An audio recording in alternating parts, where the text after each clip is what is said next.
Hello, good morning. Good evening. Nalipat na po kasi ng evening yung ating devotion. Sorry for that. And then our topic today, this time is about accepted. This is a continuation for our series Living Free in Christ. And our text is in the book of Romans chapter 14, 17 to 19. Ito po yung sinasabi, for the kingdom of God is not eating and drinking, but righteousness and peace and joy in the Holy Spirit. So verse 18, for he who serves Christ in these things is acceptable to God and approved by men. Therefore, let us pursue the things which make for peace and the things by which one may edify another. Praise the Lord. Ano po yung ating matutunan tonight? Nothing feels worse than the sting of rejection. Really. Kasi nga, pag rejected ang isang tao, ito po yung kamandag na talagang masasaktan ka o parang you are out of the group, you are out of, parang outcast ang dating. Nothing warms the soul more than to be unconditional love and accepted. Ito po yung life of the Christian na mayroon po tayong unconditional love. And pag tinanggap ka, di ba, masaya, masarap ang pakiramdam kasi kahit ganun ka, kahit ganito ka, kahit ganyan ka, kahit ano pa ang ginawa mo, you are accepted. Kaya you're loved and accepted because the moment you receive Christ, He gave you the right to become a child of God. Ito po yung verse ng John 1:12, yung memory verse natin. This is our memory verse na evidence that we are a children of God.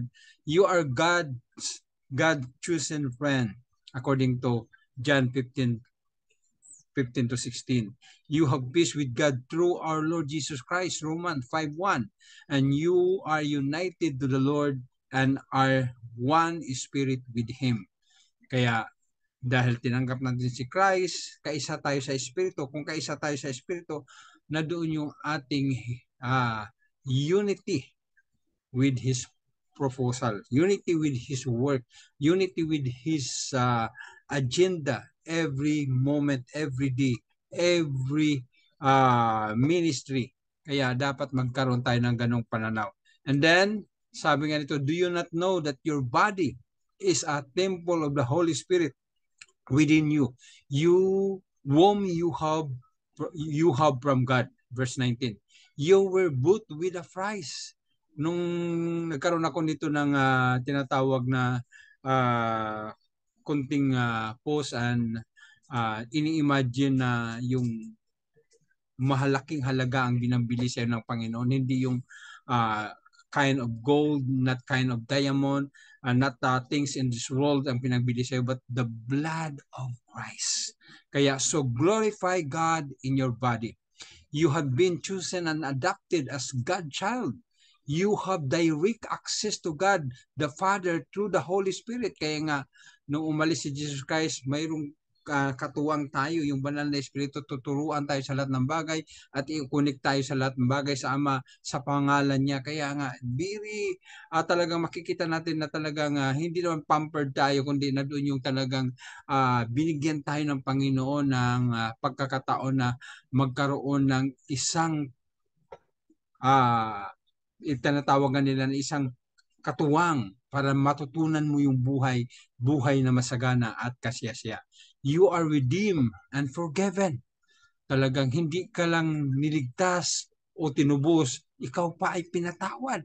Kaya napakaganda po ang provision ni Lord sa buhay natin. Kaya sabi rito, you are a chosen race. Pinili ka.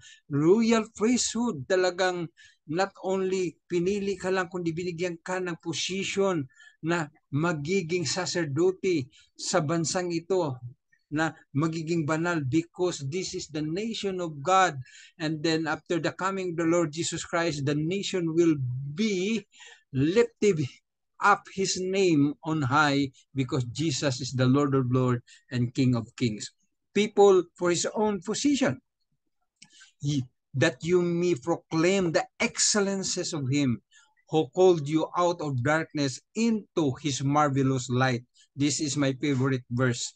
Once you were not a people, but now you are God's people. Dati, mga hintil tayo. Hindi tayo kabilang. Sabi nga doon, wala tayong covenant, wala tayong Christ, wala tayong Diyos. But because of His mercy, sabi, once you have not received mercy, but now you have received mercy. According to 1 Peter 1, chapter 1, 9 to 10, you are accepted in Christ. Ano po yung ating response tonight? Our response is, behold, what a manner of love the Father has bestowed on us, that we should be called the children of God. Therefore, the world does not know us. Talagang, minsan pinagtatawanan tayo ng mundo kasi wala naman silang relasyon sa Panginoon eh. Tayo lang nakakilala kay Kristo. Dati ganun din tayo. Pinagtatawanan natin ang mga dating Kristiyano, pero now we are in the side of God. Now we are in the family of God. That's why naunawaan natin kasi nagka-experience tayo before. Kaya sabi rito, because it did not know Him. Dahil hindi nakilala ang Diyos, dahil ang Diyos nakilala nila yung pattern of the world. Kaya maraming salamat po sa gabing ito. Pagpalain tayo ng Panginoon at patuloy po tayong manalangin at patuloy po tayong magbigay ng kapurihan sa Diyos sa pamagitan ng pag-aaral ng Kanyang salita. Salamat.